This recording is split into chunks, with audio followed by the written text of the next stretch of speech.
السلام علیکم عزیز ناظرین، بسم اللہ الرحمن الرحیم۔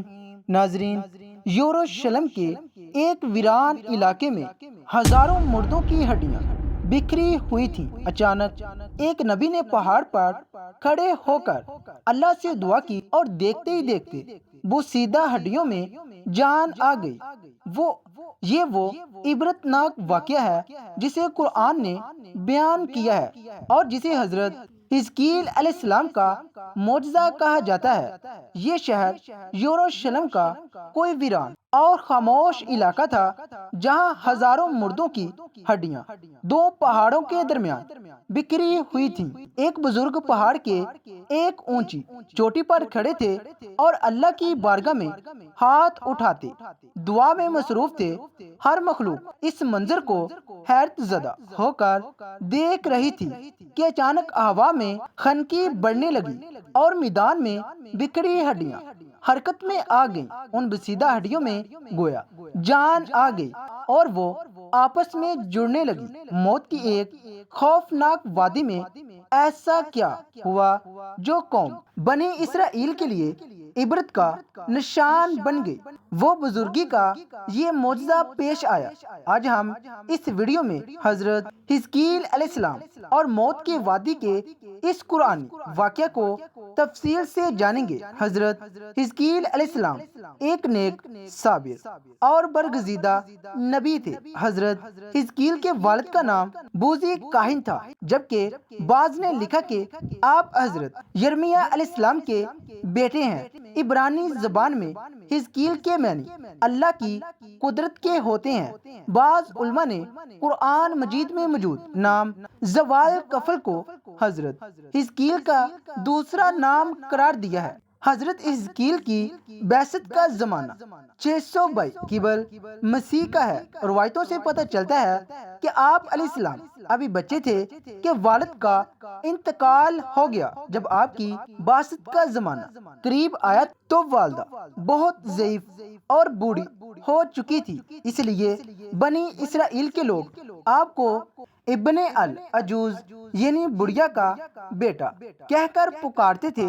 حضرت حزقیل حضرت موسیٰ علیہ السلام کے تیسرے خلیفہ تھے جو منصب نبوت پر سرفراز کیے گئے تھے۔ حضرت موسیٰ کی وفات کے بعد آپ کے خلیفہ اول حضرت بنی اسرائیل کی امامت کی اور پھر ان کے بعد حضرت حزقیل علیہ السلام حضرت موسیٰ کے جانشین اور نبی ہوئے۔ دراصل حضرت موسیٰ علیہ السلام سے حضرت عیسیٰ علیہ السلام تک کے اس طویل عرصے میں اللہ نے بنی اسرائیل میں بہت سارے پیغمبروں کو مبعوث فرمایا، جن کی درست تعداد کا علم صرف اللہ عز و جل کو ہی ہے۔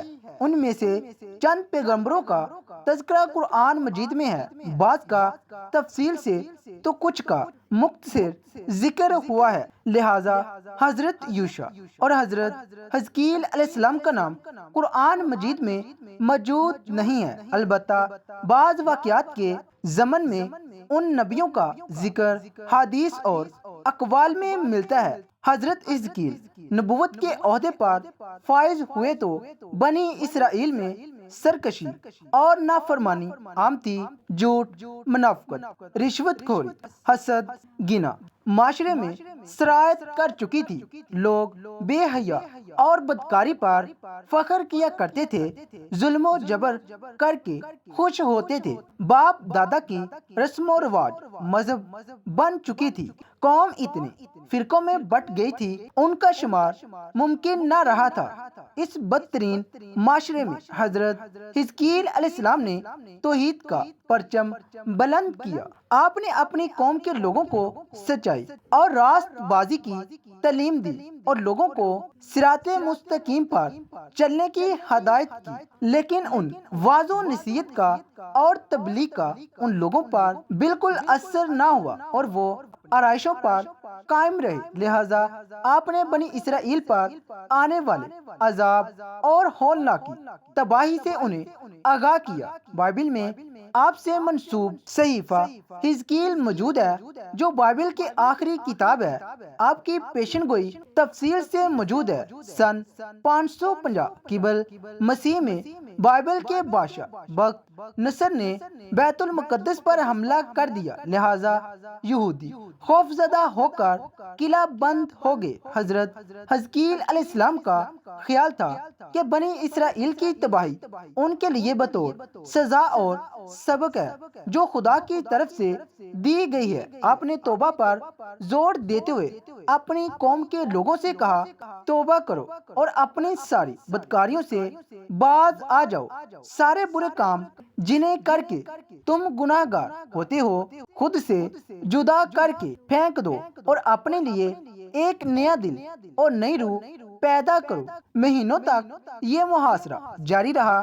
آخر کار مجبور ہو کر ایک رات لوگ شہر سے نکل کر بھاگ گئے۔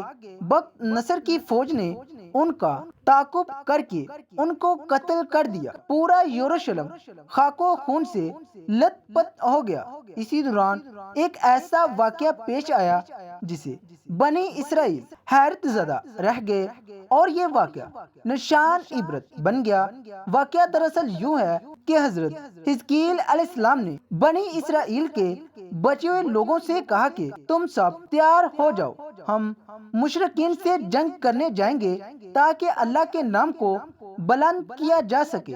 بنی اسرائیل نے جب جنگ اور جہاد کی بات سنی تو اپنی جانوں کے خوف سے بھاگ کھڑے ہوئے اور آبادی سے دور ایک وادی میں جا کر قیام پذیر ہو گئے اور دو پہاڑوں کی گھاٹیوں کے درمیان رہنے لگے۔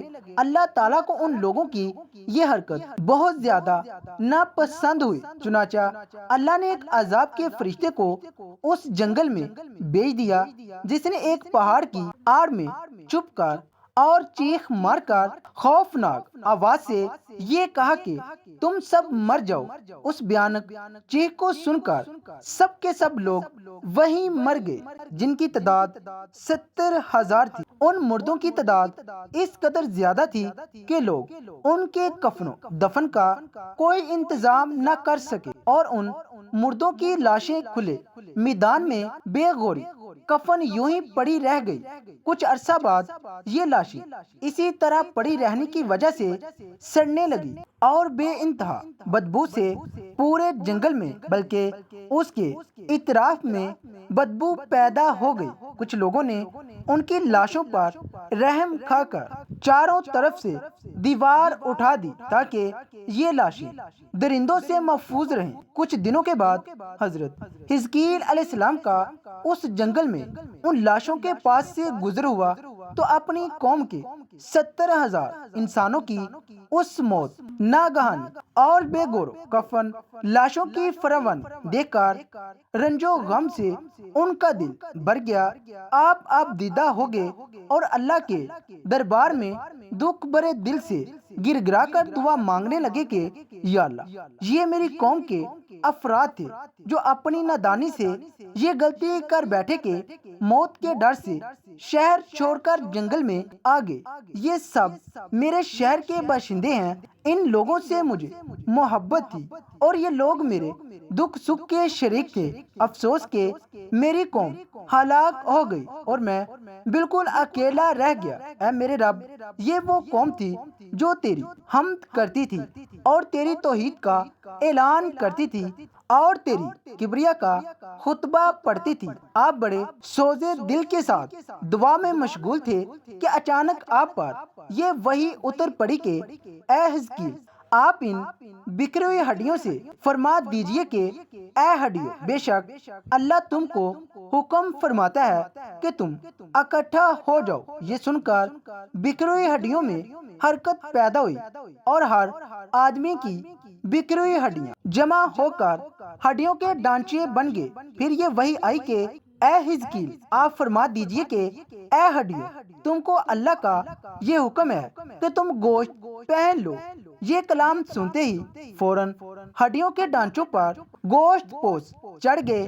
پھر تیسری بار یہ وحی نازل ہوئی کہ اے حزقیل، آپ یہ کہہ دیجئے کہ اے مردو، خدا کے حکم سے تم سب اٹھ کھڑے ہو جاؤ۔ چنانچہ آپ کی زبان سے جیسے یہ کلمات جاری ہوئے تو 70,000 لاشیں ایک دم اٹھ کھڑی ہوئیں اور تمام لوگ پھر سے زندہ ہو گئے۔ پھر یہ سب لوگ جنگل سے روانہ ہو کر اپنے شہر میں آ کر دوبارہ آباد ہوئے اور اپنی عمر کی مدت بھر زندہ رہے، لیکن ان لوگوں پر اس موت کا اتنا نشان باقی رہ گیا کہ ان کی اولاد کے جسموں سے سڑی ہوئی لاشوں کی بدبو برابر آتی رہی۔ چنانچہ یہ اثرات آج تک ان یہودیوں میں پائے جاتے ہیں جو ان لوگوں کی نسل سے باقی رہ گئے ہیں۔ حضرت حزقیل علیہ السلام اور موت کی اس وادی سے متعلق اس واقعہ میں ہمارے لیے ایک عظیم پیغام